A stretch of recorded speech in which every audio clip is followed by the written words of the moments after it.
Underdog is the leading place to make all your sports picks, and you can play now in your state. Millions of fans have already won billions making picks on Underdog, and it's easy. All you have to do is download the app and choose whether a player will go higher or lower on one of their stats. You can choose strikeouts, total bases, or home runs, or go higher or lower on three-pointers or rebounds. You can play with as little as $1. If you get everything right, you could win up to 1,000 times your money. This week, I'm looking at baseball, and as usual, Aaron Judge is my choice to go higher on the stats that involve his hitting. Download the Underdog app or go to UnderdogFantasy.com and sign up with promo code GARAGE to unlock a special offer of up to $1,000 in bonus cash when you make your first deposit. That's promo code GARAGE. Must be 18 plus, 19 plus in Alabama and Nebraska, 19 plus in Colorado for some games, 21 plus in Massachusetts and Arizona, and present in a state where Underdog Fantasy operates. Terms apply. Concerned with your play? Call 1-800-GAMBLER or visit ncp.gambling.org. In Arizona, call 1-800-NEXT-STEP or text NEXT STEP 53342. In New York, call the 24/7 Hope line at 1-877-8-HOPE-NY or text HOPE-NY. The Knack Hardware and Lounge brings you Garage Logic Podcast number 1551, May 27th, 2025. 95 degrees on this day in 1969, and I think I have a memory of that day that I shall share with you. And it was 34 degrees on the morning of this day in 1907. Hail the flashlight king. And now, from the mayor's office above the boathouse on the east shore of Spoon Lake, makes sense. it's Garage Logic with Matt, Chris Reavers manning Technology Corner. What day Kenny was Olson from the May Krabby Coffee Shop, 27th in John Heidt in the newsroom, 1969? and of course, the rookie. Here is What? your flashlight king, fireworks commissioner, I think it was and this the day. keeper of common sense, your mayor, Joe Souchere. Thanks, Tony. Yeah. Did I talk over? Oh, yeah. A little bit. What do you think, Matt? What was It was May 27th, 1969? Tuesday. Was it Tuesday? Yes. Wilson. That might have been. I got hired by the Pioneer Press while still in college for some menial task to work in the library or something. It wasn't a reporter's job or anything like that. It was headed towards a summer deal. Internship Well, type of something thing? like that while still in school. But I remember the first day I had the job, was preceded by me being outside. And it was so hot. How hot was it? Well, 95 degrees if it was this day. She was a steamer. And I got so seriously sunburned that I left that job that day in such pain that I couldn't do it. And boy, it took 20 years to get back there. I mean, it took a long time to work my way back. They still had a building then. Oh, that was nice. Sure. Did you quit on the spot? I think I did. Did you, like, blistering that bad? Yeah, it was terrible. Oh, that's the worst. And I couldn't do this menial task of shuffling papers or whatever. It was a very weak output on my turn. So, wait a minute. So then when you were reacquired by the Pioneer Press and say, hey, didn't this guy quit after one day? Yeah, I should be a file on me already. There probably was a file. Did you have to Anyway. use salve? Salve, ointment, unguent. Gotcha. You know, the whole deal. Son's ruthless. Blistering after a sunburn is literally I the don't worst know thing that. ever. All I remember is it was hot. I was sunburned, and I said, "The hell with this," and I left. You don't know where you were, though. I have no clue. Got it. So, but it was a hot day in May. But you covered that topic. I'm picking today, May 27th, a Tuesday. I would have swore it was a Saturday, but maybe I'm wrong. Hey! Memorial Day weekend is come and gone. But wait a minute. When you're in college, is it every day Saturday? Pretty much. Yeah. Sorry. So, apparently you replayed a show that we did the day after George Floyd died. Friday's show was the replay of the day after George Floyd passed away, and then yesterday I reran Vince Flynn for Memorial Day. Well, the George Floyd show, the listeners are having great sport with me, ripping the hell out of me for what I said the day after George Floyd died. Why, And though? I don't remember everything I said. I remember saying that I can't unsee what I saw.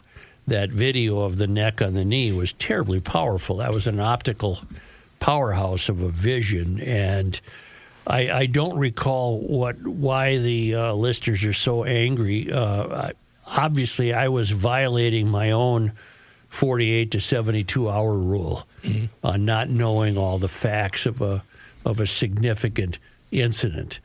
Well, I do know with 5 years of hindsight, which we all can straighten things out with 5 years of hindsight. But that's just it. I guess that's why I wanted to replay it, because number one, you couldn't wait 48 hours with this story. We had to talk about it. No, because the city also coincidentally was erupting in violence. Right. I know that was called peaceful protest, but it was violence. Mostly peaceful protest. Yeah. And so, we went with it. That's what you have to do. That was the breaking news of the day, and it was so significant and so powerful that we were talking about it, and I'm sure I got many things wrong. What I do know now, after 5 years of reflection, is that there are certainly people in the race industry who took advantage of that and turned it into this myth that he was this wonderful human being who was had his life so violently taken from him. But see, you can't win in this topic. You can't say what you know now. He was a junkie. He was full of fentanyl. He's a lousy father. He was a career criminal. He was all of this. But you can't. There's nowhere to go with that, because that still doesn't justify the guy dying, which appeared to be in the hands of police and probably was not. He died of an overdose, if I'm not mistaken. Well, it depends on what part of the... Depends on what you want to read and what you want to look at. But it's still, that powerful video really shaped a lot of the thinking that took place at the time. That was a powerful, powerful video that was strengthened by someone, a bystander, keep hectoring Chauvin, get off him, he can't breathe, get off him, he can't breathe.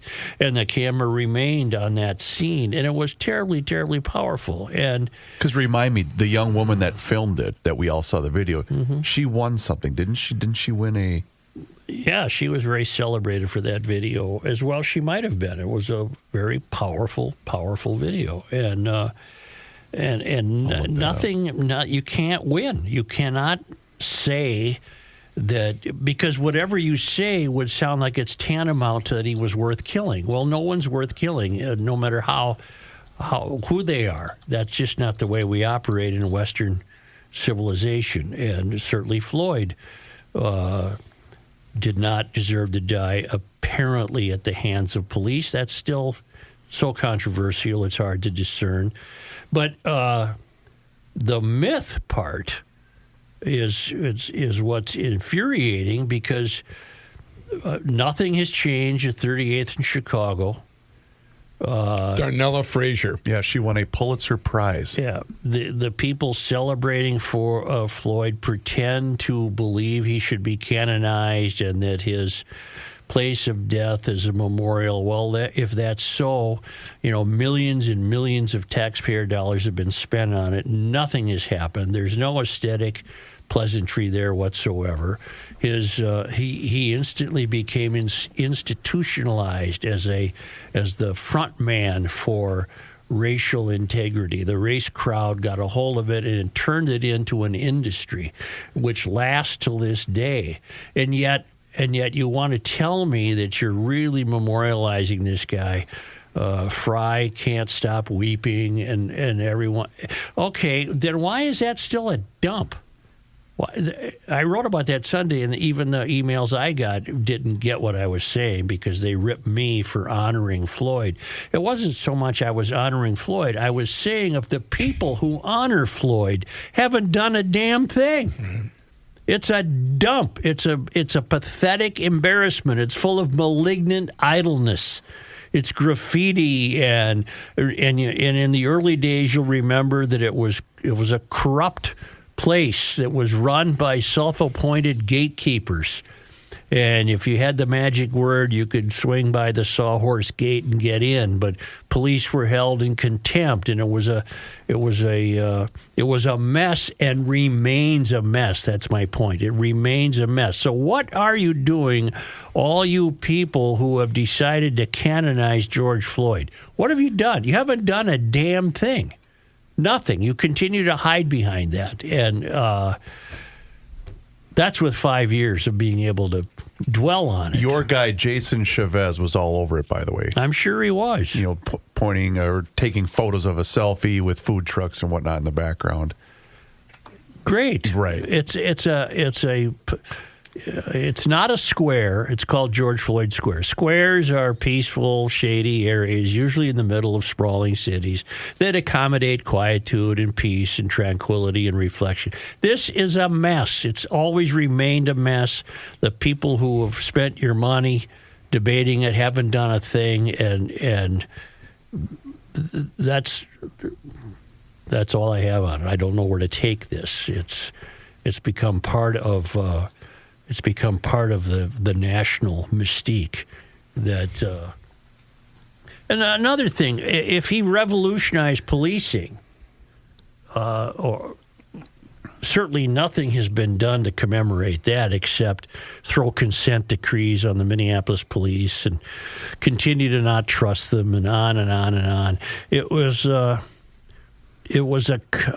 confluence of and. I think we did say this at the time. Something was waiting to boil over. This just happened. And part of that, I guess, is COVID, although I'm so sick and tired of COVID being blamed for everything. No, but what you're saying is that we were all in that. We've been held captive, basically, inside our homes for months because of the lockdowns and the pandemic. So that did have an effect on everybody. Was kind of sick and tired of being bottled up. I do think we mentioned that on that show.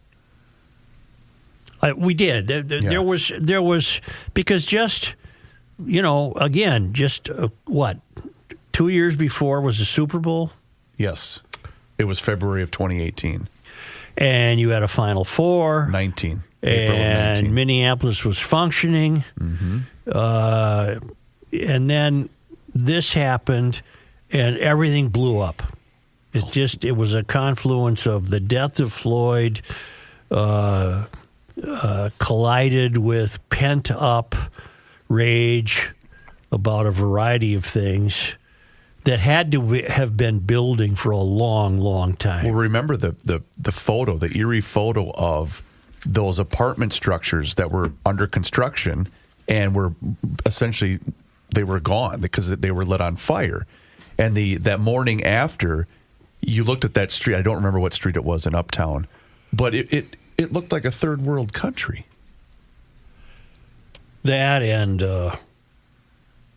it was nationally significant, if not worldwide significance, to allow a police precinct to burn, to chase the police out of their own building for fear of their lives. Because those videos were surfacing over the weekend as well. Yeah,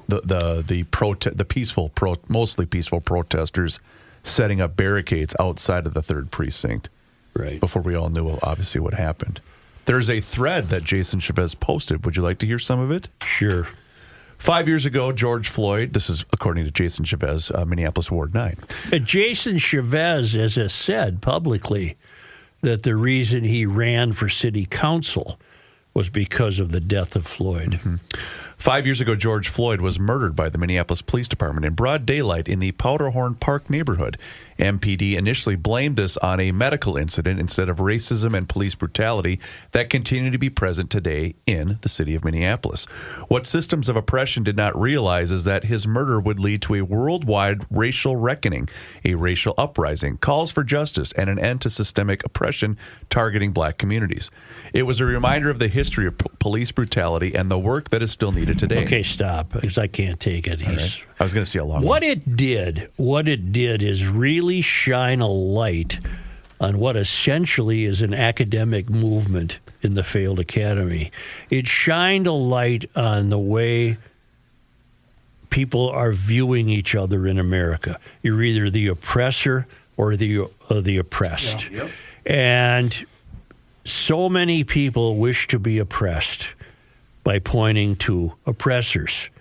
And that's Jason Chavez, for example,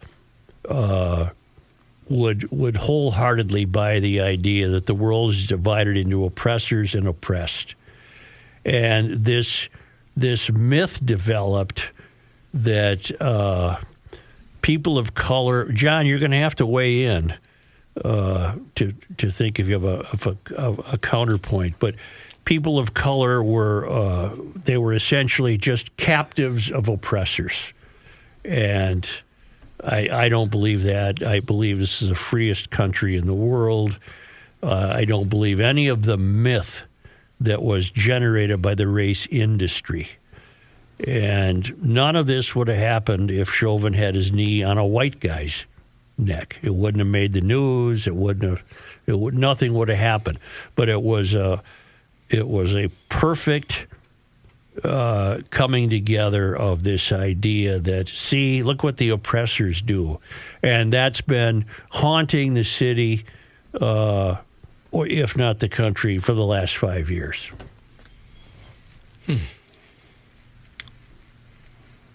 So there. And that's an academic pursuit. Look at the way the modern white college kid is so quick to label the Jewish people oppressors, believing that Hamas is a legitimate, deserving group of people, but they are suffering under the hands of oppressors because Jewish people's skin tone is just white enough that they can get away with being called oppressors. Right.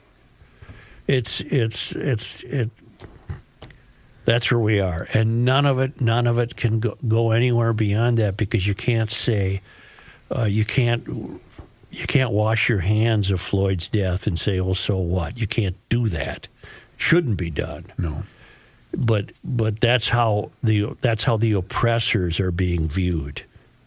You know, John, what do you think? I think I agree with you to a point. I don't think race should have had anything to do with the actions that went on that day. It did, though. It did. It turned into, turned 5 into years. 5 years of into what we have today. Yeah. And I do, the oppressor, whatever. That's an argument. We're never going to settle. So Yeah. I don't even want to get into that. Well, I'm not going to argue with it. I'm just telling you why you're wrong. But How many, besides Chauvin, how many of the officers are still behind bars? all of them. No, just one. No, yeah. I was going to say, because the Asian guy, wasn't he? He's still behind bars. one of them was just released. Was it a week ago? 2 weeks ago? Yeah. Wasn't Lane released, right? Yeah. Right, early? Yeah. Yeah, good look. Because he was the guy that was standing in the background. See, the movement became so large and so influential that it generated new city council members. It generated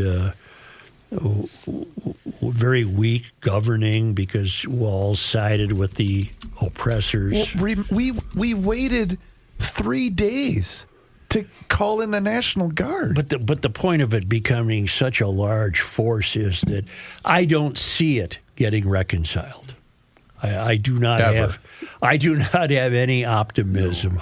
No, I'd agree with that completely. And you talked about how much influence it had. I mean, the whole world it's caused things to do for various things to happen. I just don't see any reconciliation. No. Zero.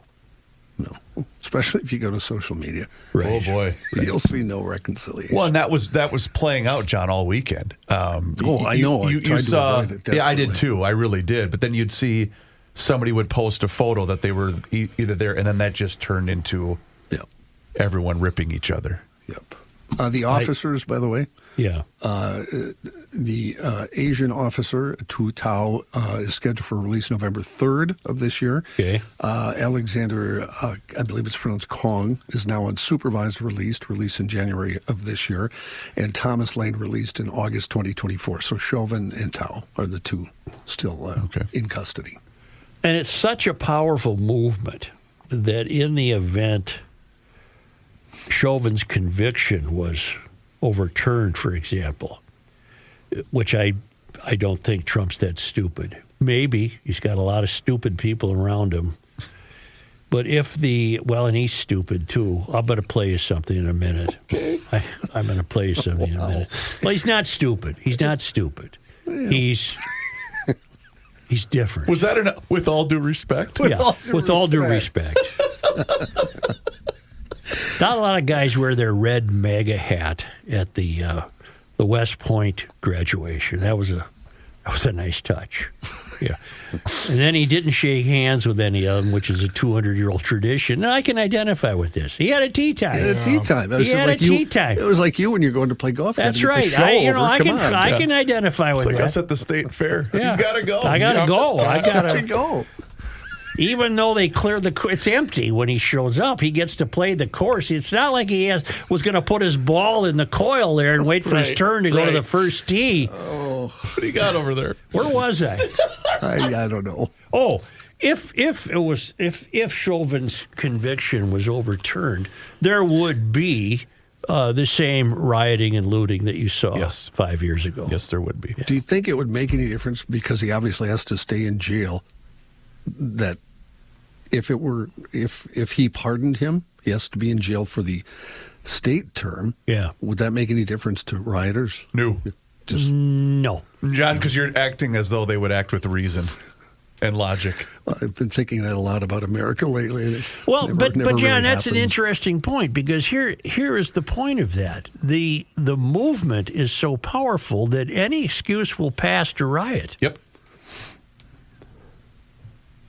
100%. We said at the time. We said, what are people doing?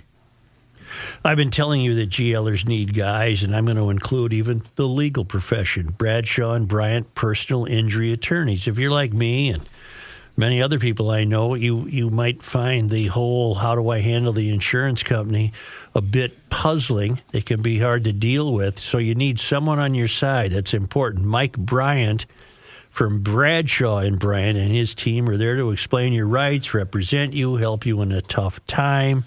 That initial consultation with Bradshaw and Bryant, of course, is free. For 6 consecutive years, Mike has been recognized as a super lawyer and has been named among Minnesota's top 40 personal injury lawyers by Minnesota Law and Politics. And they're the defined awarding body, Minnesota Law and Politics. Bradshaw and Bryant hopes you're never in an accident, but if you are, call Bradshaw and Bryant at 800-770-7008 or go to minnesotapersonalinjury.com. And please, Bradshaw and Bryant does not want you to be part of the problem. Don't text and drive or drive distracted. That's just common sense from Bradshaw and Bryant. Reavers here once again for my guy, Mr. Money Talk, Josh Arnold. Does thinking about retirement make you uncomfortable? Well, sometimes the anxiety from wondering if you've saved enough can be overwhelming. But what if I told you that you could ease those tensions in just 48 minutes? Well, Mr. Money Talk is going to be able to sit down with you and get you on the right track for your financial future. Josh has navigated it all when it comes to uncertain market and economic conditions, and he'll always provide straight talk, never sugar-coated advice on how to reach the finish line with your retirement goals. Don't let your financial worries give you an ulcer or keep you from calling Josh right now. His 48-minute, no-obligation consultation could be just what you need to feel better about your future. Call Josh today at 952-925-5608 and set up your free 48-minute, no-obligation consultation. That's 952-925-5608. Investment services offered by Josh Arnold Investment Consultant, LLC, a security investment advisor. Past performance is no guarantee of future results. All investments involve risk. All comments and opinions are Josh Arnold's and do not constitute investment advice. Chris Reavers is a paid endorser. Welter, and let's hit up Welter. It's the end of the world as we know it, and he feels fine. Joe Souchere.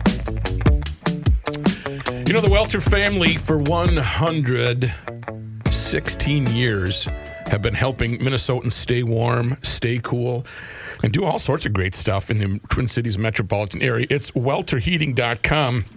4 generations of Welter family. Rick's running the show right now, but he is a wonderful, wonderful individual, a big fan of Garage Logic, and he advertises on Garage Logic because he knows that you guys, if you need a heating unit to be worked on or a cooling unit to be worked on or an air purification system, you're going to call Welter. 612-825-6867. You can certainly make an appointment online. That's welterheating.com.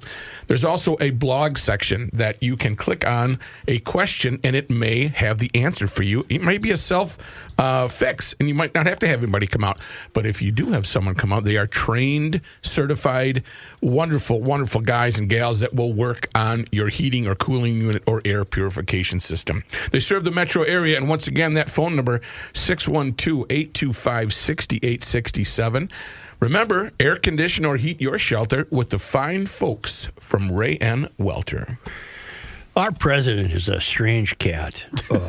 Where do you start? He gave, as all presidents have done, gave the commencement address at West Point over the weekend.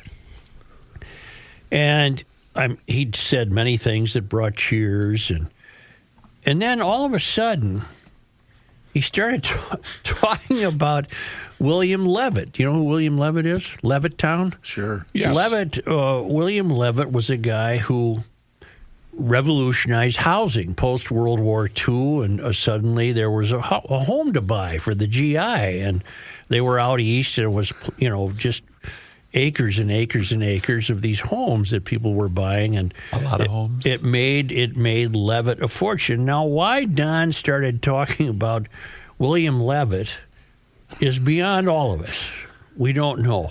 We don't know how his mind works. But you should hear this, because I'm trying to imagine, I've just done 4 years at West Point. Yep. It was a grind. It was tough to get through, and I did it, and I got the grades, and I'm going to get my diploma, and the president is here, and then this starts. A trophy one. It didn't work out too well. But that doesn't work out too well, I must tell you. A lot of trophy wives, doesn't work out.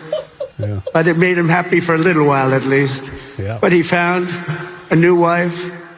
He sold his little boat and he got a big yacht. He had one of the biggest yachts anywhere in the world. He moved for a time to Monte Carlo and he led the good life. And time went by and he got bored. And 15 years later, the company that he sold to called him and they said, the housing business is not for us. You have to understand, when Bill Levitt was hot, when he had momentum, he'd go to the job sites every night. He'd pick up every loose nail. He'd pick up every scrap of wood. If there was a bolt or a screw laying on the ground, he'd pick it up and he'd use it the next day in putting together a house. What? I guess the message was... What's the moral of that story? Well, I guess the moral of the story is that, hard work pays off. Or there can be a time in your life where you're down and out, and then you find a way to bounce back. Well, he wasn't down and out. He was rich. He was rich, and he had the trophy wife. wife. We like trophy. Can we say trophy wives? We like them. Sometimes it works out. You ever seen the documentary Crisis in Levittown? No. You should watch that. What happened? Well, William he had some issues. He wouldn't segregate any of his developments. Wouldn't let black people in. Oh, I didn't know that. I don't know much about William Levitt. Well, he developed all his houses, right? You know that, and all the developments, but he wouldn't allow black people to buy houses in them. But maybe that was maybe Trump meant that to be inspirational. You get a gig, pick up the loose bolts and nuts because, that saves you some money. That's it, yeah. That saves you some money. We also have today's Ilhan Omar update. I'll give you a moment I thought there. you were going to go heavy with the president. Well, what is there to say? Then he spoke at Arlington. I don't know what. I'm sure that was good. I don't know. I didn't hear any of that. I asked this off the air, but I'll ask it on the air just to see if the GLers can respond. Do they always have West Point's graduation Memorial Day weekend? I can respond because I looked it up when you asked earlier off air. They do not. It varies from year to year. Oh, so it was just a coincidence. Because I think that if they do, that's pretty cool that they do it that weekend. Well, it interfered with his tea time. Was it Saturday? Was that the day of the West Point? West Point was yesterday, wasn't it? Memorial Day? Here, maybe it was let me yesterday. look at the date line of the clip. This is from this says May 24th, John. Oh, okay. So it was Saturday. Saturday. Okay. Yeah. Then he had tea time. At 4:45 p.m. This is when this was posted on Saturday. Yeah. Well, there's still daylight. He could play till 9. You know. I get the twilight rate. Yeah. He gets any rate he wants. You know who's a big twilight golfer? Your buddy Fratelloni. Really? He loves golfing at night when no one's on the course. Yeah. Now we haven't. Now you'll know that 2 Jewish people about to be married were gunned down by a guy in Washington D.C. last week. Yeah. They didn't do anything wrong. They were innocents, and this pro-Palestinian guy gunned him down. He said, "I did it for Palestine." Maybe he's trying to become the new Luigi Mangione. Maybe he'll be a hero too. He'll be a hero to ignorant, failed academy students who really don't understand what's happening. In any event, Ilhan Omar was asked about this. Here is your latest Ilhan Omar report on Garage Logic. Congresswoman Omar, anybody safe? Can I get your reaction to the shooting that happened in D.C. last night? I'm going to go for now. I'm going to go for now. I think that just meant I'm going someplace. I don't. Well, at least she didn't use the F word like she did the last time we had the Ilhan Omar report. I'm going to go for now. You know, if she's a senator. No, what is she? House member? Congresswoman. Yeah. It wouldn't have killed her to say that's terrible. I'm sorry. It wouldn't have, but she can't. She's not going to. No. She's. If I said the president's a strange cat, she's stranger. All right. Yeah. She's more strange. She also has much worse intentions, in my opinion. I believe you're right. I don't think Trump has bad intentions on behalf of the American people. I will say, I'm not even going to go into it. I was going to say he threw there was a bash thrown for people who invested in his crypto deal. I'm not going to pretend to understand it. Wait, I missed this one. Oh, yeah, if you contributed enough money, you got to attend a dinner, and then people got prizes for what they bought, or I don't know. I'm going to leave it alone because I don't know crypto. I'm very unnerved by the whole crypto thing. I don't even know what it means. I have the story. So apparently wow. Yeah. I don't know what it is. He is stretching the emolument clause. Stretching? Yeah. That's very kind, Joe. You're being very kind. I am stretching it. Crypto investors have slammed President Donald Trump's event after they each paid $1.7 million to attend. Yeah. Investors shelled out a total of $148 million on the president's meme. Oh, my God. Yeah, and you know that's rubbing me the wrong way. Maybe I don't understand it. See, it's one thing if the king of Agobagi gives you maybe a shotgun. Yep. You know, and you hang it up in the office. Yep. And in the rack. I got this from the king, and he's being given stuff that he took an airplane, for God's sakes. Here's the biggest. It's a piece of crap that they've been trying to get rid of for 5 years. Apparently, a lot of the people that were upset with this event, you know what they were most upset about? The food. Really? They were apparently served airline food, according to. That's the guests who were upset. Yeah, that's what I thought. That's what I said. Yes. I'm sorry. I thought that's for $1.5 million, I want some food. Here we go, Ruck. You ready? Give me some. Here were your options. The options at the Trump meme. And it wasn't coin. held at the White House. No. No, it was not. Options reportedly included a pan-seared halibut with citrus reduction. I don't know what that means. Oh, I love pan-seared halibut. Organic salad. That's fine. Garlic mashed potatoes. Sure. And filet. What's wrong with that? I don't know what's wrong with that. These sounds people wonderful. seem a bit. Although for 1.7 mil, I would have probably wanted. I want it made at my table. According to one particular person who spoke to NBC, they added the food sucked. Wasn't given any drinks other than water or Trump's wine. He's got wine. He's got his own wine? I don't drink, so I had water. My glass was only filled one time. Boy, that's bad service. That's some rough treatment. That's bad. You know what? You won't get your repeat customer there. Yeah. Sounds like he's done. We have our new fraud. They just keep coming. What do you got? What's the new fraud? This has been all over the news. This happens to be a Bill Glahn piece. We're digging into the newest Feeding Our Future scandal. It's called the New Vision Foundation of St. Paul. The New Vision Vision Foundation. Now, it hasn't been charged with any wrongdoing so far. Right. Last week, FBI agents executed a search warrant at the nonprofit's Vandalia Street offices. Right it's not down the far street? from here. A stone's throw. I know where it is. The company's primary business is computer training. Right? Okay. They're located in an industrial park just north of University Avenue. It's a building with a blue door. What's behind the blue door? What's behind the blue door? The Chinese building's over this way, too. Yeah, they're very close. According to records maintained by the State Department of Education, New Vision operated free food distribution sites in St. Paul and Waite Park. Now, Waite Park is up by St. Cloud. Yeah. That's right. Stone's throw. But it really is up by St. Cloud. It is. Yeah. New Vision took more than $2.7 million from the free food program, claiming to have served more than 1 million meals in 2021. And there we are again. Wow. There we are again with my constant wondering of the people who had to write the check at the Department of Education. Didn't they ever stop and say to their cube mate, "Hey, Adam, well, look at this. What's this New Vision thing? 1 million meals? 1 million meals?" They claim to have served more than 1 million meals in 2021 under the sponsorship of Feeding Our Future.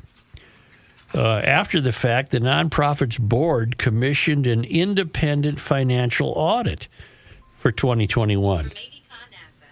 Sounds good. You ask Siri something? Hello, Siri. I'm sorry. I should turn that off. That's okay. We're not offended. Yeah. Where was I? Oh, after the fact, the nonprofit's board commissioned an independent financial audit for 2021. The audit makes clear that the meals were not served at Vandalia Street, but were supposed to be delivered. Oh, you would have seen lines going out the door. Oh, of course. The organization purchased meals from a vendor that delivered meals to the homes of participating children. There was not documentation of delivery of meals, such as logs, schedules, to support the number of meals actually delivered, but rather an invoice showing the total meal number. Meals on the provided invoices included 7-day meal bundles, which were also not allowed under the program guidance, as the after-school programs were not provided all 7 days. In addition, the site application submitted by the sponsor organization, that would be Feeding Our Future, indicated that meals were served on site. Well, they weren't. Schools resumed in-person learning in September of 2021, but non-congregate meals were provided by the organization from September to December of 2021. All right. Reimbursed meals for 2021 totaled $2,736,460, which did not contain evidence of any delivery of those meals by vendors. Oh, jeez. New Vision's largest food vendor, got $2.2 million, was Ahlan Restaurant, AHLAN. Mm-hmm. Located on East Franklin Avenue in Minneapolis. The search warrant from the FBI includes a photo of the tiny restaurant. It's as big as this studio. I'm looking it up right now, New Vision. Bill Glahn visited the site and confirmed that a restaurant still works at that address, but under a different name. He linked the earliest media accounts of the New Vision FBI raid published by Sahan Journal and NPR News on the same day the search warrant was executed. Carol Evan has come out with it. CCO has come out with it. KSTP Channel 5 has come out with it.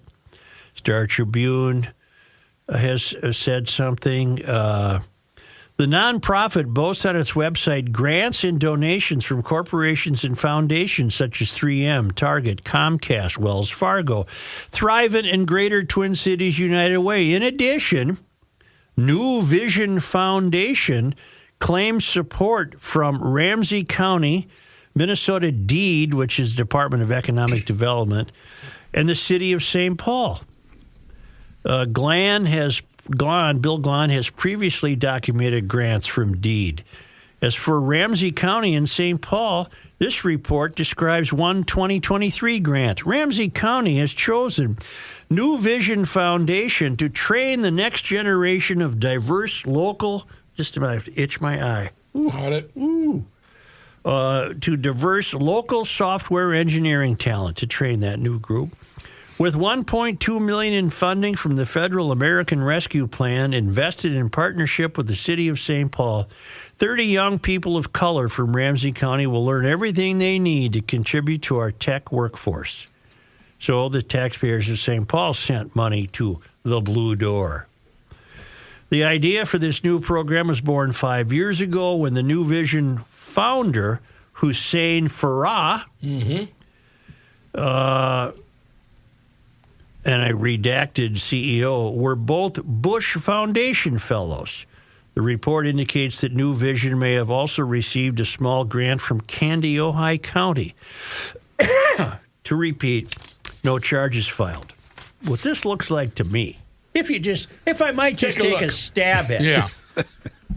If I might just take a stab at it, they might very well be in the legitimate tech industry. We don't know that. I just said they might very well be training young people on the machinery, the computers, and whatever you do to learn tech. That might very well be. But they got wind of. They got buddies in the food scam. They got wind of that, and they said, well, tell us about that. Well, all you need is a little restaurant. Then you need to fill out some forms and tell them you're feeding this many people. And they might have. I'm just saying, they might have said, what the hell, let's give that a shot, too. And they submitted their claim that we fed 1 million kids. You know, here's the restaurant. We got vendors. Do you have any paperwork? No. But we did this. And so they get the check for $2.7 million. And the largest guy was who got $2.2 million. Hussein Farah? Yeah, he got some. No, that isn't it. Where is it? It's right here.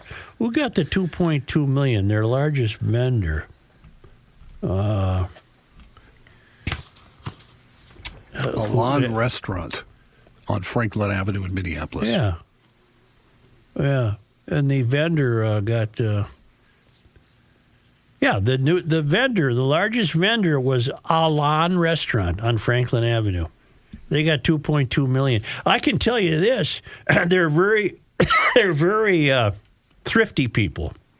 They didn't spend any of the $2.2 million on their building. No. Let's put it that way. No, not at all.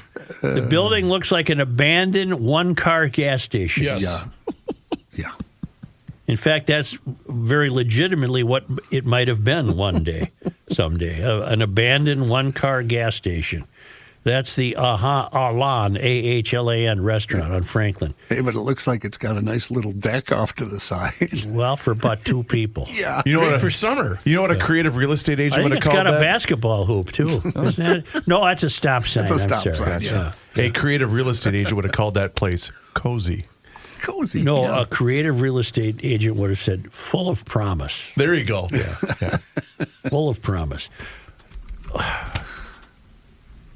The only way to stop the fraud, by the way, the Democrats have rejected any notion of creating an inspector general. Now, I have 2 thoughts about that. One, you wouldn't think we'd need one. But 2, unfortunately, we do. And what the Democrats refusing to take that up tells me fraud will not stop unless the Democrats are voted out of office. Yeah. And I don't see any hope for that. Good luck with that. Yeah. I don't see any hope for that in the Metro. No. Apparently people are very satisfied with this fraud. They're satisfied with approaching $1 billion now of their tax money stolen. The people of the Twin Cities apparently do not care. They just don't care. No. You know, the Timberwolves are in the Western Conference Finals. We don't care that $1 billion have been stolen. It's just not a problem. But it won't stop. The Democrats don't even want it to stop. I say that with some comfort. The Democrats don't want it to stop. No, it's the train, which you should be able to do your own linking. If the Democrats don't want to appoint somebody to get tough on state fraud, what does that tell you about the Democrats? That's why everyone hates Elon. He's not Biden. Well, I gave you your lawyer guy, your garage door guy is Precision Garage Door MN. Precision Door MN, serving western Wisconsin, the entire metro. They take care of any current problems you might have, and if you need a door, they have models of new doors for every budget. They send out a designer. That consultation is free of charge. Think what a new door would do for you. Security, insulation, aesthetics. And if you get a new door now, Precision Door is throwing in the new motor to open that door. That's a value of more than $760. You can reach Precision Garage Door at 612-263-6985, or to book an appointment or schedule your free on-site new door estimate, go to Precision Door MN, one word, precisiondoormn.com. If you want the best lawn on the block, you want ProfessionalTurf.com. Pro Turf Service Techs.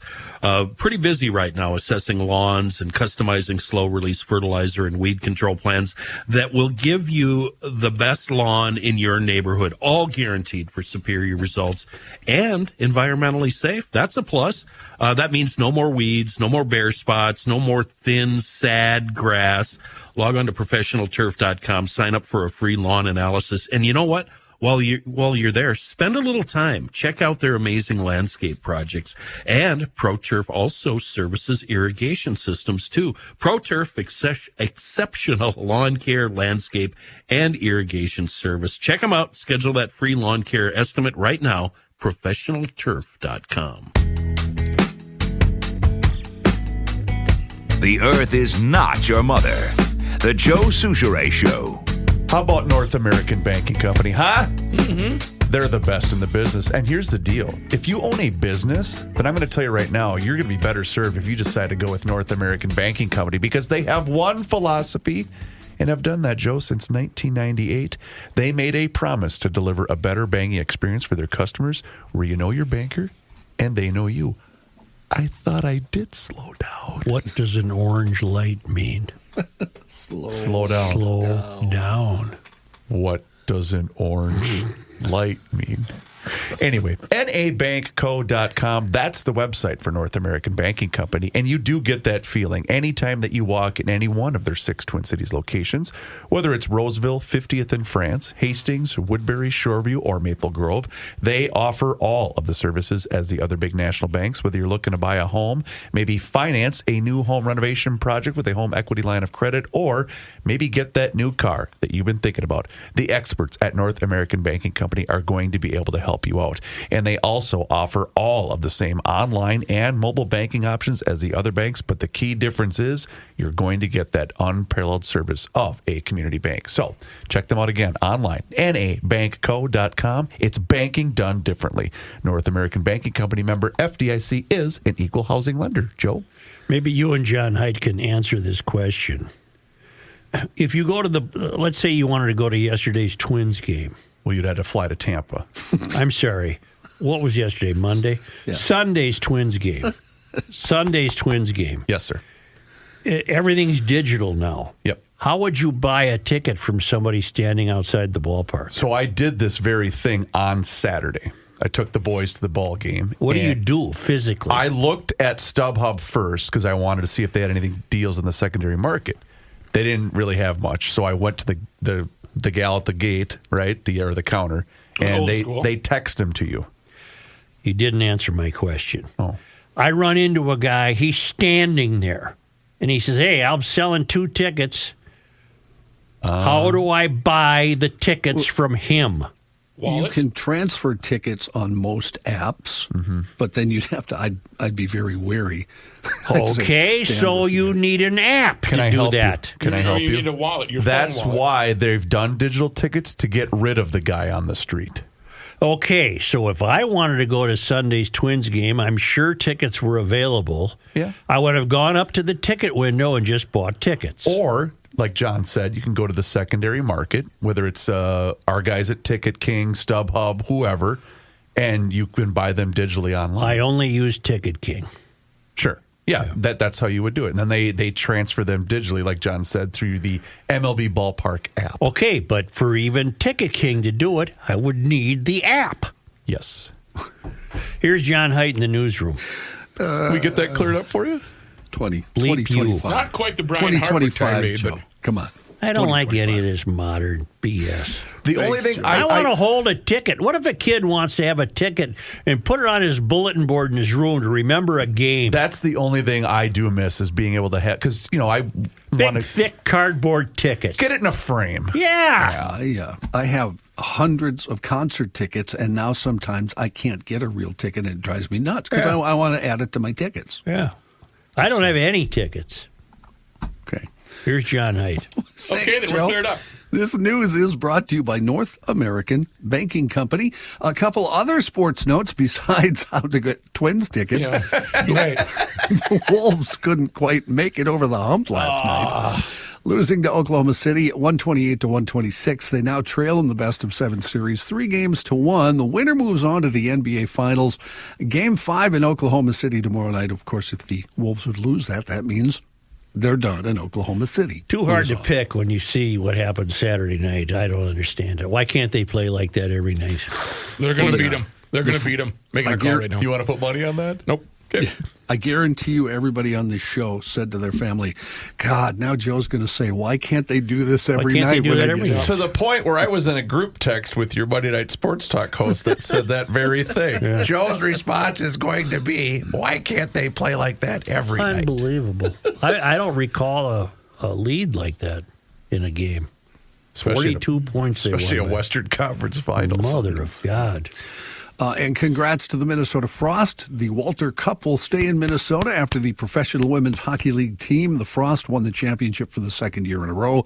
The Frost defeated the Ottawa Charge, winning Game 4 at home in St. Paul in the best-of-5 PWHL Finals, becoming 2-time champs in the league's second year. 2 questions. What do they play, about 5 regular season games? It's a very short season. And 2, who's Walter?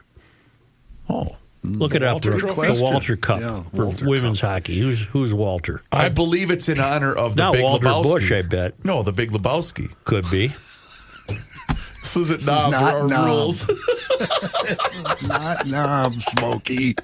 We ain't got rules. God, that's such a great line. In news, I bet their media guy is just busier than a one-armed paper hanger today, Mr. Fun. Yeah. I saw a picture of him on the ice with the trophy. The Walter Cup is the championship. It was designed by Tiffany & Company and is named after Mark Walter and his family, who are the primary financial backers of the league. Okay. Trophy's made of sterling silver. There you go. Thank you. Did they parade it around the rink like the Stanley Cup? Yeah, I think so. Yeah, they did. Yeah, they did. The previous man he mentioned there, Mr. Fun, was holding it on the ice, so I'm guessing the team probably had it out on the ice. I wonder what day he's going to get it. In news. I hope I'm around him. Take it up to the lake? Yeah, take it up to the lake, drink out of it. Yeah. In news, jury selection began this morning in the trial of 29-year-old Derek Thompson. Thompson charged with multiple counts of third-degree murder and criminal vehicular homicide in the deaths of 5 young women killed when he slammed his vehicle into their vehicle. The selection process likely will take up to the next 2 days, meaning opening statements could begin as early as Thursday. Can I save you the trouble? Just put him away for life. Let's move on here. In all, Thompson is facing 15 felony charges in Hennepin County. If he's convicted of all charges, he'd spend decades in prison. In addition to that, prosecutors are asking for an aggravated sentence, meaning potentially more time behind bars. This all relates back to a crash we've talked about previously, June 16, 2023, at a stoplight at 2nd Avenue and Lake Street. Prosecutors say the 5 victims were in a car when Thompson's SUV sped through a red light and hit them. Investigators say Thompson was fleeing the state patrol after being clocked going 95 miles an hour in a 55. Officers later found a loaded gun, cocaine, and more than 2,000 fentanyl pills in his car after the crash. Thompson has already been found guilty on federal charges related to the guns and the drugs. Thompson, the son of former state representative John Thompson. Do you realize how much fentanyl he had and how many people could have died as a result from the fentanyl alone that he had in his possession? Mm-hmm. Yeah. What an absolute scumbag. Life. 2 life terms. I'll settle for 2 life terms. Fire crews are continuing their work to extinguish the flames of wildfires across northern Minnesota this week. Latest update shows the Jenkins Creek fire is now at 84% containment. That's up from yesterday's 78%. And the Camp House fire remains at 90% containment. This morning, the response team said crews were prioritizing areas of the Camp House fire, which would help protect wild rice lakes. The crop is extremely sensitive to changes in both water levels and water quality, and only grows well under certain chemical and ecological conditions. In addition, the incident management team says the Minnesota DNR will be managing the Camp House fire starting tomorrow. I smelled the smoke yesterday for the first time. Really? Mm-hmm. And it was brief. Got a gust of north wind, and it was on the air. And then it wasn't very noticeable after that. May I ask maybe an indelicate question? Maybe it was just somebody, in the next yard. Yeah. Is this taking a lot longer than it should? No, you got to put them out, No, but I meant this has been going on for 2 weeks. They're not easy to put out. They're in remote areas. They keep burning. Yeah. The hockey juggernaut, the Frost, who are back-to-back champions, they are one of the original 6. Good. How many teams are there? 6. 7. And from the Star Tribune, looking at ways to allow more... I'm sorry, John. Yeah. May I just say? Oh, God. Sure. No, come on. No. Let them have their moment. No, congratulations. It's wonderful. Oh, okay. But, and I'm a hockey guy. I love hockey.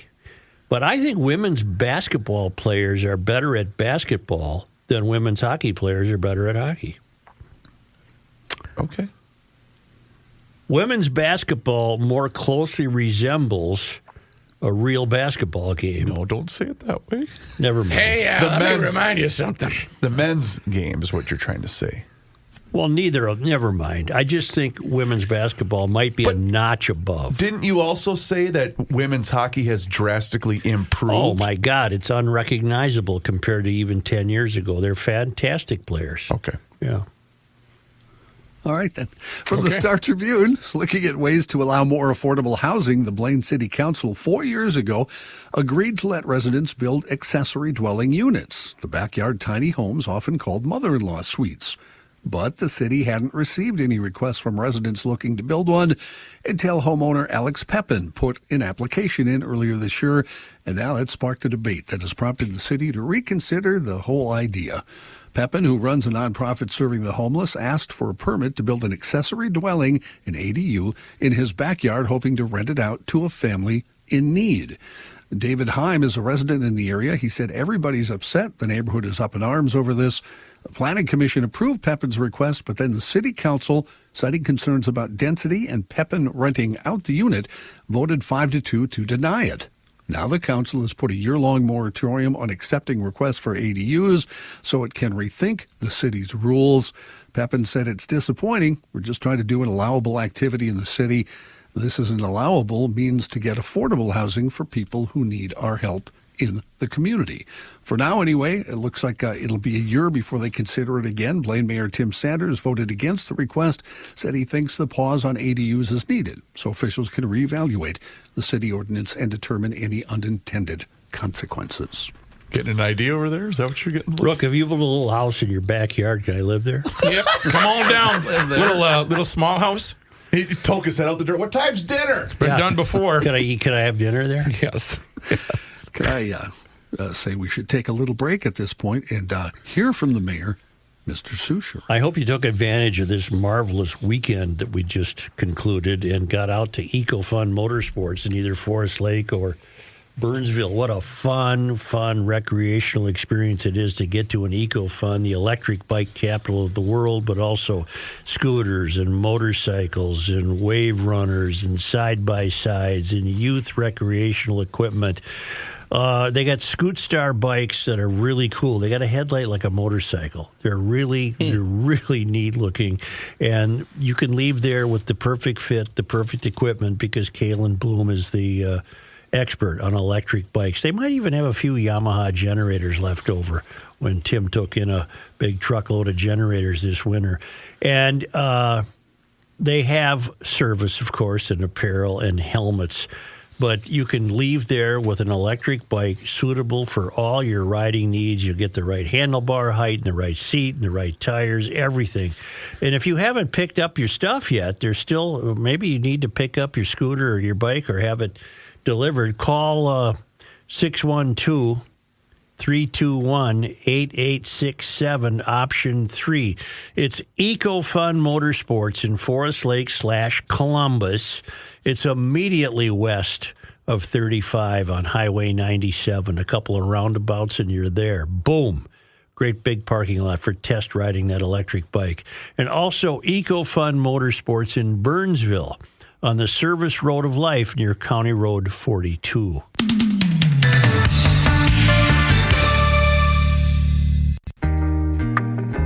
You cannot stop him. He'll just make a move.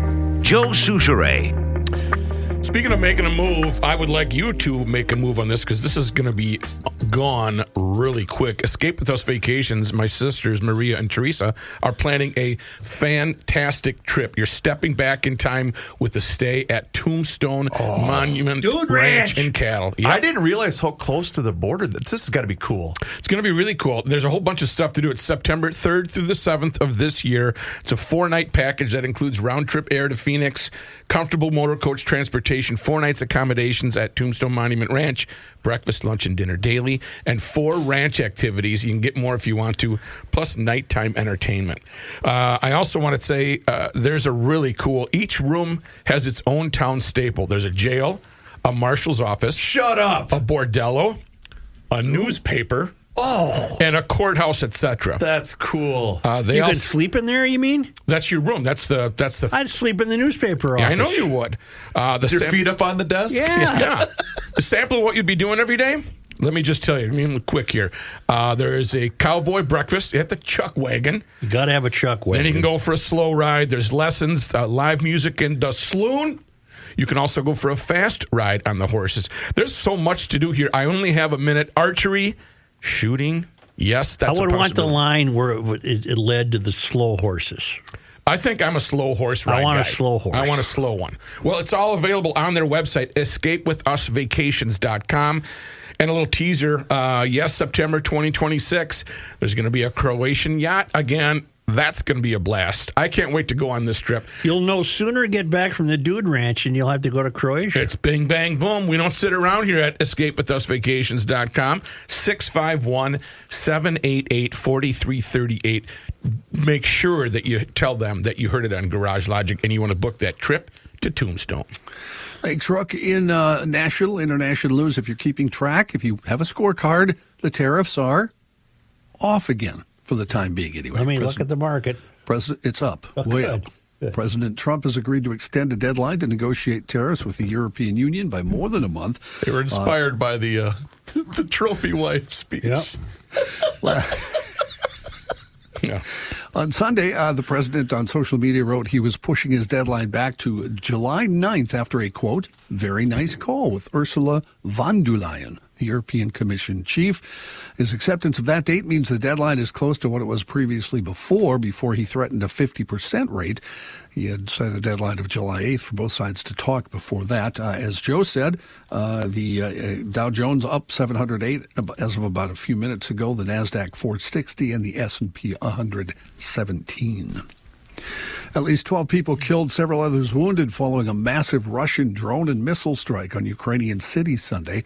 The barrage, which included more than 350 explosive drones and 9 cruise missiles, was the largest to date in the 3-year war. The attacks are the latest sign of dimming prospects in the U.S.-led ceasefire talks, come less than a week after a 2-hour call between President Trump and Russian President Vladimir Putin. Trump harshly criticized Putin to reporters after the weekend strikes, though it remains unclear whether that'll lead to a shift in administration policy toward the war. The Kremlin shrugged off Trump's public criticism of Putin as a case of, in their words, emotional overstrain. I like what Trump said. I do too. He said Putin's crazy. Yeah. I like it. Let's get it out there. Yeah. Mm-hmm. A Russian spokesperson said any chance at a peace deal appears dead. 53-year-old British man who injured 65 people when he plowed his vehicle into a crowd of Liverpool soccer fans celebrating their team's Premier League championship has been arrested on suspicion of attempted murder. The driver was also being held on suspicion of dangerous driving and driving while on drugs, according to Detective Chief Superintendent Karen Jondrill. Some 50 people were treated at hospitals, the 11 remaining hospitalized in stable condition this morning. The driver had managed to get around police roadblocks by following an ambulance that was rushing to treat a person who was having a heart attack. Merseyside police said they were not treating the incident as terrorism. They're not looking for other suspects. The force has not publicly identified the arrested driver. Police in Britain usually do not name suspects until they are charged. You guys saw the video, I assume? I did. How the number I thought would have been 3 times that. Like injured in death. And nobody died. Well, that's what I'm just saying. It's impossible to believe that no one died as a result of that. Charlie Rangel, a Democratic former congressman from New York who championed the Harlem community, has died. He was 94 years old. Politicians and supporters remembered Rangel for his years in public service and deep roots in New York City. He was born in Harlem, first elected to Congress in 1970 with a surprise win over legendary Adam Clayton Powell. Rangel was a veteran of the Korean War, where he earned a Purple Heart and a Bronze Star. He led a group of soldiers out of a deadly Chinese army encirclement during the Battle of Kunyu-ri in 1950. He was a high school dropout, but eventually went to college on the GI Bill, getting a law degree. In 2010, he stepped down from the Ways and Means Committee amid an ethics cloud. The House would later censure him, a 333-79 vote, citing nearly a dozen ethics violations that included breaching a gifts ban. Huh? I'll get it, don't worry. Are you just saying words that rhyme? I think so, yeah. Okay. I was writing a song. Come September, every public school classroom in Texas could be required to display the 10 Commandments under a requirement that passed a key vote in the Texas legislature Sunday. Senate Bill 10 moved forward despite a federal court ruling that a similar Louisiana law violated a constitutionally required separation of church and state. The bill preliminary passed the House 88-49 on Saturday, which is, of course, the Jewish Sabbath day, which the 10 Commandments forbids, as Representative James Tallarico pointed out in efforts to highlight what he called hypocrisy. The lower chamber's initial approval came after more than 2 hours of debate. On Sunday, the House passed the bill. If the Senate approves it, Senate committee, the bill then heads to Governor Greg Abbott, who's expected to sign it. Billy Joel's wife thanking fans yesterday for an outpouring of support following the disclosure of a brain condition impacting the musician's hearing, vision, and balance. The 76-year-old singer recently diagnosed with normal pressure hydrocephalus, a disorder causing cerebral spinal fluid to build up around the brain, impacting its function. It becomes more common with age. About 5.9% of people over the age of 80 get it. It can be caused by a variety of factors, including head injuries, infections, or brain tumors. Joel will undergo physical therapy to treat the condition, which is reversible. He's canceling all planned concerts through July of 2026. That doesn't sound good. I didn't realize Billy Joel was almost 80 years old. Yeah, 76. Makes sense. We did lose a rock musician yesterday. Jack of all trades on guitar, touchstone of sorts in the history of the music. Rick Derringer died at the age of 77. He first gained success back in the 1960s with the McCoys, having a huge hit with Hang On Sloopy. He spent considerable time playing with Edgar and Johnny Winter in various bands in the early 1970s, playing all the guitars on Edgar's big hits, Free Ride and Frankenstein. In 1973, put out one of the finest records of the decade, in my opinion, All American Boy. That contained the hit Rock and Roll Hoochie Coo, but contained a wonderful mix of styles that showcased his versatility as a songwriter and guitarist. From there, he did lots of studio work, even stuff with Steely Dan, playing solos on Showbiz Kids and Chain Lightning. More recently, he's the guy you hear mimicking Eddie Van Halen's solo on Weird Al's Eat It. In 2014... In 2014. Well, I laugh, but it's actually really good. Oh, it's a great solo. Yeah. I mean, it's just pretty much a mimicry of Eddie's in Beat It. So, in 2014, Derringer performed on Peter Frampton's Guitar Circus tour with notable guitarists. He's played numerous times with Ringo's All-Stars. He had been having recent health issues with angioplasty, showing artery blockages and being diagnosed with type 2 diabetes. You know, Eddie did that Beat It solo for free. Yeah. I did not know that. Mm-hmm. And the band was very angry with him. Mm-hmm. I did know that. I did know that they didn't like that he did that. He said, if Quincy Jones calls you, I ain't charging him. Oh, I suppose, yeah. Was he, to ask the Kenny Olson question since he's not here today, was he a monster? Who? Derringer. Oh, God. Are you kidding me? I only asked that because Kenny would have asked the Thanks. I'm same glad thing. you filled in for Kenny. Played the part of Kenny today. Is amazing musician, amazing guitarist, both. Amazing songwriter, too. Doesn't get much credit for that, but he was. Yeah, Hang On Sloopy. That's pretty good. No, I'm not talking about that. I'm sure, in the 70s, since I know you've never listened to any music from that era, you've probably never heard the All-American Boy albums. I probably have not. You probably have not. John, I am going to listen to that today. I'm aware of that. Great album. Wonderful album. 10 people shot and at least one other person injured when a holiday weekend gathering at a charter boat in a South Carolina coastal community turned violent. Some of those injured in the shooting in Little River on Sunday were in critical condition as of yesterday. Horry County Police said without specifying how many, detectives were trying to determine who was responsible for the shooting. No names have been released. The shooting stemmed from an altercation during a private Memorial Day weekend gathering on a charter boat in Little River. Same story in Philadelphia. 2 people killed, 9 others, including 6 teens, hurt in a mass shooting of rapid gunfire on Lemon Hill in Philadelphia on Memorial Day. The shooting, described by Mayor Sherrell Parker as a heinous act of violence, took place just before 10:30 in the evening. 21-year-old Michael Bowers and 23-year-old Amaya Devlin were killed in the shooting, while 9 other victims were listed in stable condition at local hospitals. In Colorado, Durango police officers were called out for an unexpected repeat offender, an escaped kangaroo. Do you have the boxing gloves on? Yeah. In October 2024, the Durango Police Department said its officers were caught in a high-speed chase, or as they called it, a hop-speed chase with a Get it, Joe? kangaroo. Hop-speed chase. Boing, boing, boing, boing. How come police use all those just god-awful? John, you said this was October of 2024. That was the first time. Oh, Remember, I see. I also said it was a repeat offender. I see. The first time was October 2024. In that case, after some time, officers were able to wrangle the creature and return him to his owner. Well, last week, Irwin, the red kangaroo, decided he was ready for another 15 minutes of fame and made what is being called a return appearance. Officers were able to get Irwin back before putting him in the back of a patrol car and taking him home.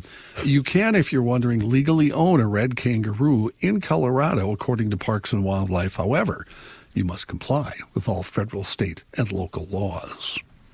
You know what his family said, right? No. The kangaroo's family, he's trying to get his life together, I'm trying to Life get of my life crime. right. Yeah. John, thank you. You're welcome. That's fine. Okay. Hofferman Water is also fine. And go. you know what? You've only got a couple days left to act. Act right now! Because through the end of the month of May, you can take advantage of the anniversary sale going on at Hofferman Water and Connecticut. Here's the details. Well, first of all, go to HoffermanWater.com and you can see for yourself. But it's $400 off a K5 reverse osmosis system, a free A200 drinking water system with the purchase of a Premier Series softener, and half off basic installation for any new 1-year rental contract. That's a pretty big deal. And Hofferman Water also offers 0% interest, same as cash financing with approved credit, but you got to check them out online today. All of their systems are available at HoffermanWater.com, and as long as you're on that website, book your appointment at HoffermanWater.com, or you can give them a call directly at 612 612-825-8440. Or, like I said, just go to HoffmanWater.com. And that's because Hoffman Water has been proudly serving the state of Minnesota for over 50 years. You're going to get the best water possible with HoffmanWater.com and Connecticut. Hoffman Water has been proudly serving the state of Minnesota for over 50 years. Please do me a favor and mention that you heard about them on the Garage Logic podcast.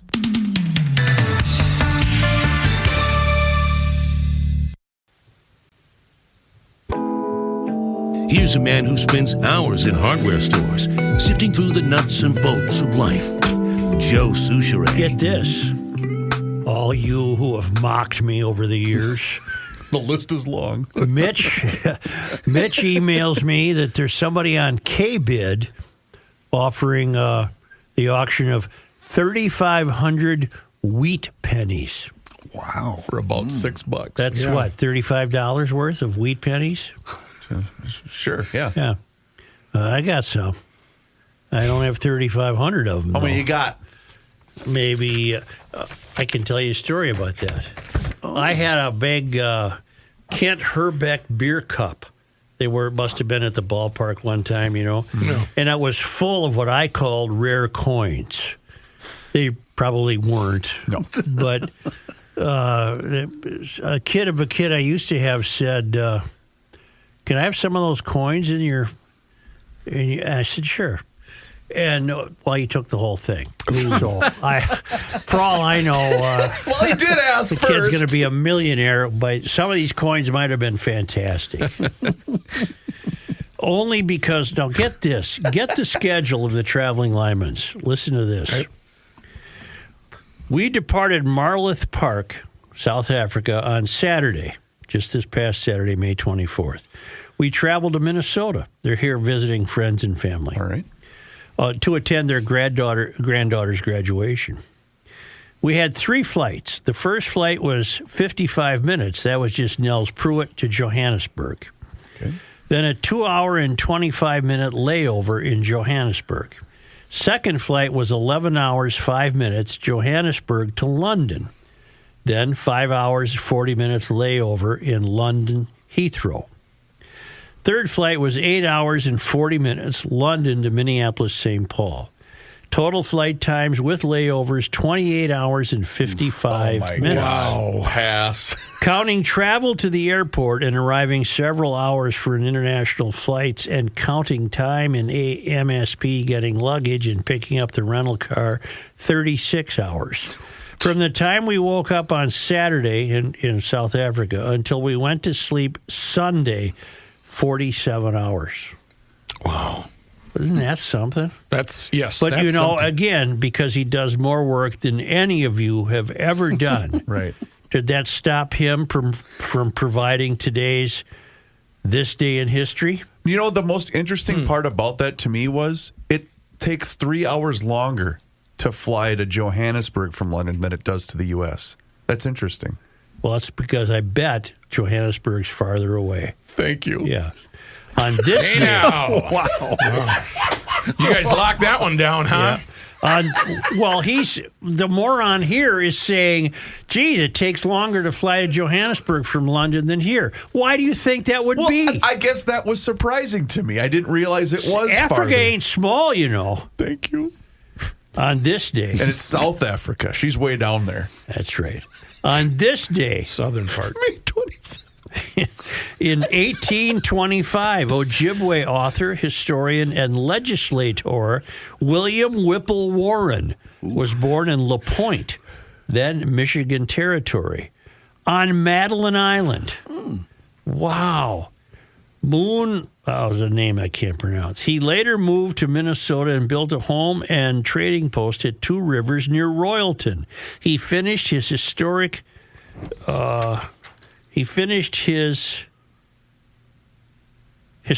book, History of the Ojibwe People, in 1852.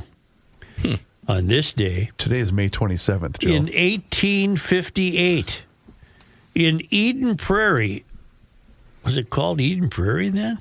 About 150 Ojibwe attacked and defeated Shakopee's band of Dakota in the Battle of Shakopee, the final major battle between those tribes in Minnesota. So just imagine present-day Eden Prairie with its cul-de-sacs and twists and turns and homes and what have you, and imagine that was a battleground. That's pretty key, On this day, May 27. also in 1858, the Army withdrew troops from Fort Snelling, having decided that the fort was no longer an essential outpost. Military personnel returned in 1861 to train recruits for the Civil War. I didn't know that. On this day, that's why I do this, Matt. Yeah, thank you for your service. On this day, May 27. in 1902, the Mille Lacs Ojibwe were offered $40,000 to move to the White Earth Reservation so that their land could be sold to developers. In August, 74 men of 125 available signed the agreement, and by 1914, 1,152 individuals had moved to White Earth, while 276 remained at Mille Lacs. I would like to offer a side note to this. Go. So in 1902, some developers offered $40,000 to the Mille Lacs Band of Ojibwe. Where was the development? Mille Lacs is notoriously undeveloped around the lakeshore. Maybe they just decided not to then. I don't know. They screwed them over however much money they were supposed to get. On this day, finally on this day, May 27th. in 1930, this is very crucial. This is nice. A patent was issued to 3M for its transparent cellophane tape. What fortunes were built on that, huh? Yeah. Which became known as Scotch tape. Mm-hmm. My uncle was part of the invention. Thank you. Richard Shee, what? He had forklift truck driver? He was Post-it notes was his idea and clear Scotch tape. Wait a minute. Let me stop right here.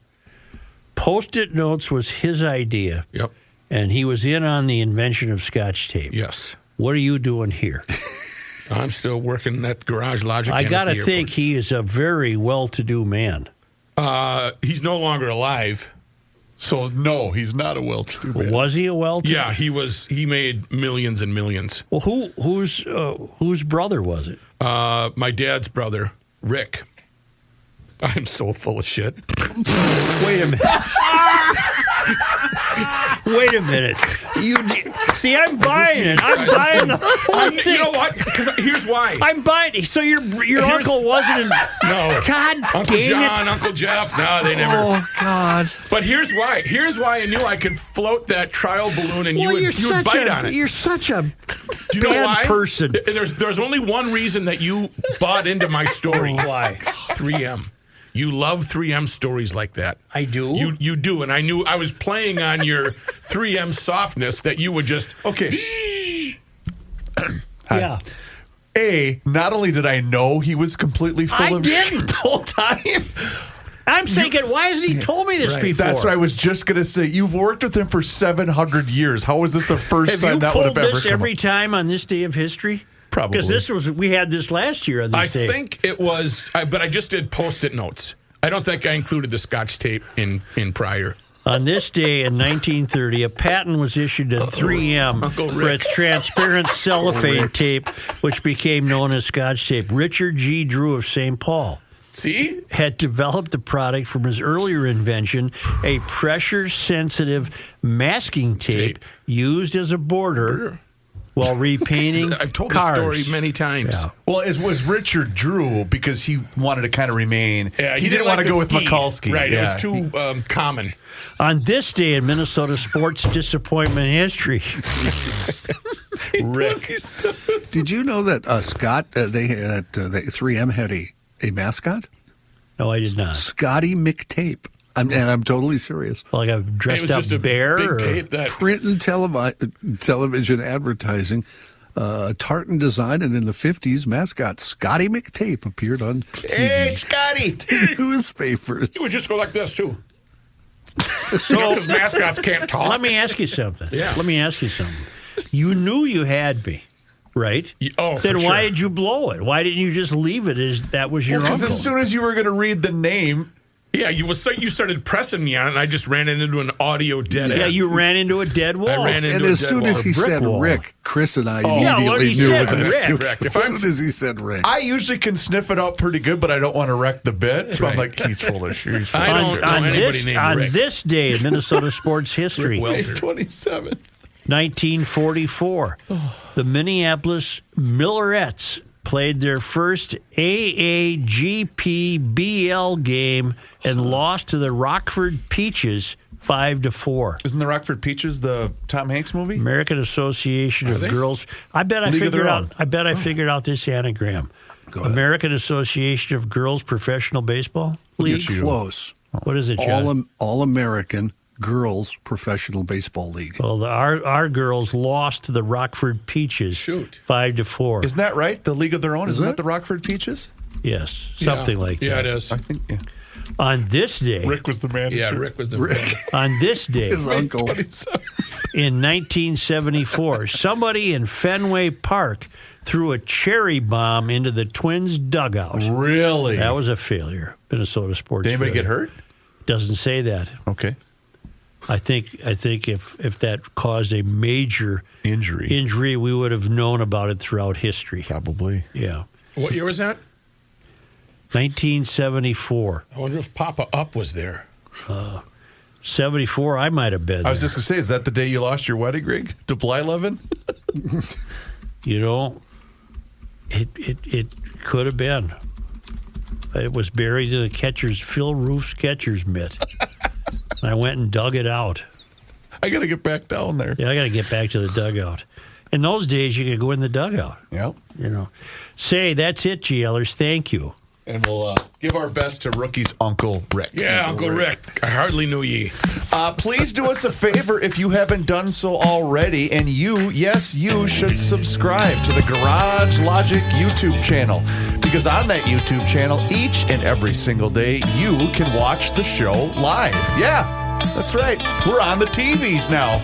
Anyway, but there's also full segments, video shorts, behind the scenes footage in some cases. Excuse me. It's all there for you on the Garage Logic YouTube channel. And you can follow us along on all of our social media channels. Just search Garage Logic on Facebook, Instagram, and Twitter. And also sign up for the Daily Logician. That email comes right to your inbox each and every single day. And it includes the most recent episode of the podcast. Time once again to check in with our guy, Mr. Money Talk. Josh Arnold is with us once again here in Garage Logic, and now is the time for you to do the same. So do not delay. Do exactly what I did and pick up that phone and dial 952-925-5608. That number once again is 952-925-5608. When you call that number, you're going to get Josh, and he is there for you for that free, yes, I use the word free, 48-minute financial consultation with absolutely zero obligation, and he will always give you the straight talk. He will never give you the sugar-coated advice, and he is on the line with us once again right here in Garage Logic. And boy, Josh, last week, a lot of people were talking about the new lows with the market, but this week they're talking about new highs? New highs this week, Chris. Last week, new lows. It's all on tariffs, trade, the tax bill, and corporate earnings. Boy, that's a lot of stuff. The market seems to be moving up and down with focus primarily on macro events, not paying as much attention to some of the micro, meaning company-wide events, but more on the macro. Well, last Friday, it was the end of the world again. Tariffs looked like the president woke up with a bad headache. 50% tariffs on the EU. That'll teach them. They're not moving in our direction. Therefore, 50% tariffs. Take that, Europe. Come to the table. Market did not like that. On top of that, it was Tim Cook. I told you, you better be moving your iPhone production to the United States tomorrow. 25% on every iPhone coming into the United States. How dare you decide to expand your production in India? How dare you do that? I don't care that you've committed $500 billion to build plants in the United States, hire more people. I want those iPhones produced in the United States now. If not, 25%. what are market participants supposed to do? They react first. It's part of what someone once called fire, ready, aim concept. And I hope that you can tell by my somewhat theatrical voice that I'm being somewhat facetious. As you do know, I am not a big fan of tariffs. I am a fan of free market trade, and I do realize that there are countries that are making it difficult for the U.S. to trade with them, where it's a lot easier for them to trade with the U.S. with our very low tariffs and our free market viewpoint.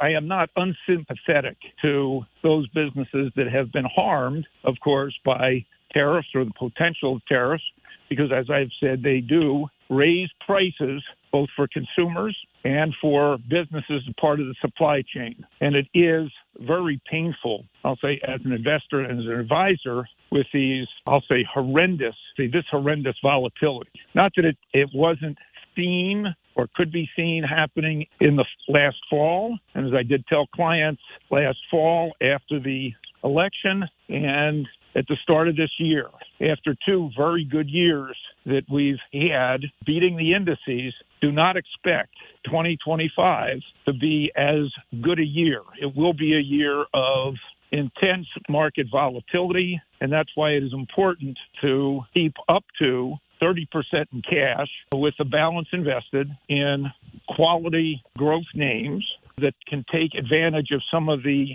underlying themes in the market that offer, in my estimation, superior growth opportunities currently, such as the development and build out of artificial intelligence. Well, tariffs have been a big scare. Next issue is still the tax bill winding its way now through the Senate, and there'll be some volatility around that as we get closer to getting a bill passed, with the target date currently July 4th, but don't expect much until Labor Day. Meantime, you still have the Fed making some background noise on the direction of interest rates. Meantime, with the market, I'll say, up to date on the relinquishing or postponement of the 50% tariffs in Europe, market fears last Friday and even most of last week were saying that market could be trending down, heading down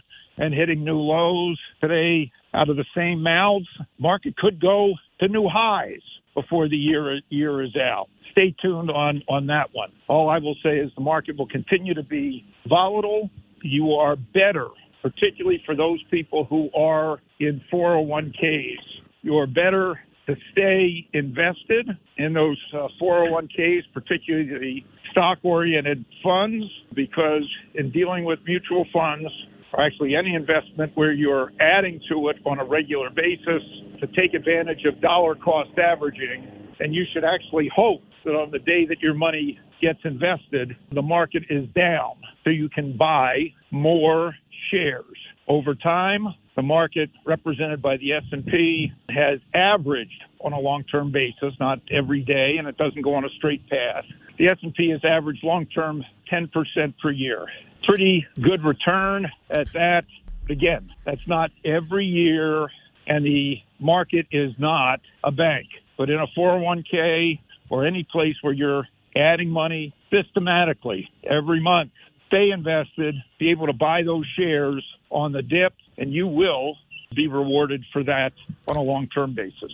Excellent advice. As always, Mr. Money Talk, you heard him, GLers. Now is the time for you to pick up the phone and make the call for that free 48-minute financial consultation. And you do that by dialing 952-925-5608, where you always get straight talk and never, ever sugar-coated advice. Josh, once again, thank you so much for the time and the chat. Enjoy the rest of your day, and we'll talk to you again tomorrow. Look forward to it. Investment services offered by Josh Arnold Investment Consultant, LLC, a security investment advisor. Past performance is no guarantee of future results. All investments involve risk. All comments and opinions are Josh Arnold's and do not constitute investment advice. Chris Reavers is a paid endorser.